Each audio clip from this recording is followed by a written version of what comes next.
వెంకటేశ్వర స్వామి దర్శనం, ప్రయాగ స్నానం ఇవన్నీ చేసుకుని వచ్చారు. గయాగంతా చూసుకుని వచ్చారు.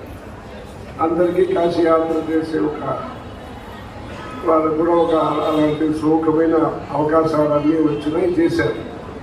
అది సంతోషమే.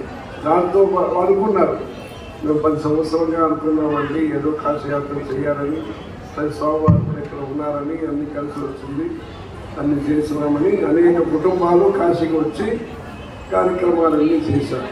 దాంతోపాటు మేము అక్కడ ఎవరెవరు ఉంటారో ఒక్కొక్క సమాజం వాళ్ళని పిలిచి, ఒక్కొక్క భాష వాళ్ళని పిలిచి, పంజాబీ, బెంగాలీ, రాజస్థానీ, బీహారీ ఎవరెవరు వేరు అక్కడ ఉంటారో వాళ్ళందరినీ కూడా పిలిచి సభలన్నీ చేశాం.